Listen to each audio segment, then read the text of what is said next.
Hello everyone, welcome to our YouTube channel. Crash course on biology में आज हम पादप जगत का वर्गीकरण क्लासिफिकेशन ऑफ प्लांट किंगडम को पढ़ेंगे। ये लेक्चर हिंदी और इंग्लिश दोनों लैंग्वेज में है। बहुत ही आसान भाषा में मैंने आपको यहाँ पर वर्गीकरण समझाया है। तो मैं आपकी एजुकेटर चंचल, चलिए आज के लेक्चर को शुरू करते हैं। आज के लेक्चर को शुरू करने से पहले मैं आपको बता दूं कि जो प्रीवियस लेक्चर्स हैं वो आप ज़रूर देख लीजिएगा ताकि कंटिन्यूटी जो है वो आपकी बनी रहे, आपको इसके पहले वाला जो भी इंफॉर्मेशन है वो पता हो। देखिए, प्लांट किंगडम पादप जगत की अगर हम बात करते हैं तो A.W. आइकलर ने 1886 में प्लांट किंगडम यानी पादप जगत को दो सब किंगडम उप जगत में विभाजित किया। इसमें रखा गया क्रिप्टोगैमी और फेनेरोगैमी को। क्रिप्टोगैमी जो होते हैं इन्हें कहा जाता है अपुष्पोद्भिद और जो फेनेरोगैमी होते हैं इन्हें कहा जाता है पुष्पोद्भिद। ठीक है, तो ये प्लांट किंगडम को दो उपजगत में डिवाइड किया गया है, क्रिप्टोगैमी एंड फेनेरोगैमी। अगर हम क्रिप्टोगैमी की बात करते हैं तो क्रिप्टोगैमी को अगेन कुछ डिविजन्स में क्लासिफाई किया गया है। बेसिकली थ्री किंगडम्स हैं, सॉरी थ्री डिविजन्स हैं, विभाग जिसे कहा जाता है। इसमें है थैलोफाइटा, ब्रायोफाइटा एंड टेरिडोफाइटा। तो क्रिप्टोगैमी में थ्री डिविजन्स हैं, थैलोफाइटा, ब्रायोफाइटा एंड टेरिडोफाइटा। वहीं अगर हम फेनेरोगैमी की बात करते हैं, फेनेरोगैमी में दो डिविजन्स रखे गए हैं, दो विभाग रखे गए हैं, जिम्नोस्पर्मी एंड एंजियोस्पर्मी। ठीक है, इनको अब आगे समझते हैं। सबसे पहले हम यहाँ पर क्रिप्टोगैमी की बात करते हैं। क्रिप्टोगैमी को अपुष्पोद्भिद भी कहा जाता है। अपुष्पोद्भिद वो जिसमें पुष्प ना बने, फ्लावर जो है, फूल जो है वो ना बने। ठीक है, देखिए इसके कुछ कैरेक्टर्स देखते हैं हम। सबसे पहले यहाँ पर है प्लांट और प्लांट लाइक ऑर्गेनिज्म। ये कैसे होते हैं? पादप या पादप के जैसे दिखने वाले जीव होते हैं। तो क्रिप्टोगैमी में उनको रखा गया है जो कि प्लांट के जैसे हमें दिखाई देते हैं। तो प्लांट है, प्लांट के जैसे दिखाई देते हैं। इनका जो रिप्रोडक्शन होता है वो स्पोर्स से होता है, बीजाणुओं से होता है। तो क्रिप्टोगैमी में जिनको भी रखा गया है वो सभी प्रजनन जो है, रिप्रोडक्शन स्पोर्स से करते हैं, बीजाणुओं से करते हैं। इनमें फ्लावर और सीड्स जो है वो नहीं बनते हैं, पुष्प और बीज इनमें नहीं बनकर आते हैं, इसीलिए हम इनको क्या कह रहे हैं? अपुष्पोद्भिद कहते हैं। ठीक है, इस तरीके का जो डिवीजन होता है इसे, सॉरी, इस तरीके का जो रिप्रोडक्शन होता है इसे कहा जाता है हिडन रिप्रोडक्शन। ठीक है, ऑल्सो आप ये जो क्रिप्टोगैमी है इनको lower plants and spore plants भी कहा जाता है। क्या कहा जाता है? लोअर प्लांट्स, निम्न पादप। ठीक है, और स्पोर प्लांट्स भी कहा जाता है। आगे अगर हम इसमें जो फर्स्ट डिवीजन आता है थैलोफाइटा, इसकी बात करें तो थैलोफाइटा में जो ऑर्गेनिज्म आते हैं ये नॉन मोटाइल होते हैं। नॉन मोटाइल अगतिशील होते हैं, इनमें गति देखने को नहीं मिलती है। इनकी जो प्लांट बॉडी होती है वो कैसी होती है? थैलॉइड होती है, थैलाब होती है।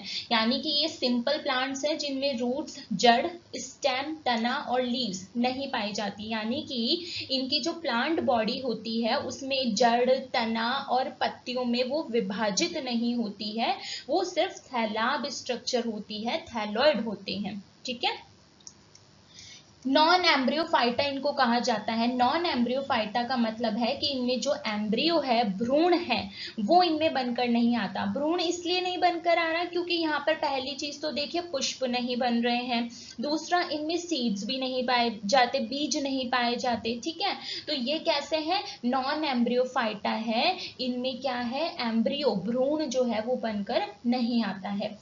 मेनली अगर आप देखते हो थैलोफाइटा वाटर में ग्रो करते हैं। ठीक है, अगेन थैलोफाइटा को यहाँ पर दो क्लासेस में डिवाइड किया गया है, एल्गी यानी कि शैवाल, फंजाई, कवक। ठीक है, तो थैलोफाइटा नॉन मोटाइल ऑर्गेनिज्म है, इनकी थैलॉइड प्लांट बॉडी होती है, थैलाब संरचना होती है, जड़, तना, पत्ती, रूट, स्टेम, लीव में ये डिफरेंट डिवाइडेड नहीं होती है। नॉन एम्ब्रियोफाइटा इनको कहा जाता है क्योंकि इनमें एम्ब्रियो, भ्रूण नहीं बनता है।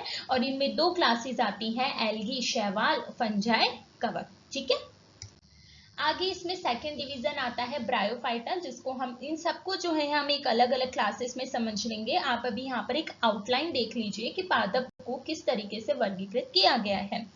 थर्ड डिवीजन इसमें आता है टेरिडोफाइटा का। ठीक है, आगे अब हम यहाँ पर बात करते हैं फेनेरोगैमी की। फेनेरोगैमी जिसे हम पुष्पोद्भिद कहते हैं, यानी कि इसमें पुष्प, फ्लावर जो है वो बनकर आते हैं।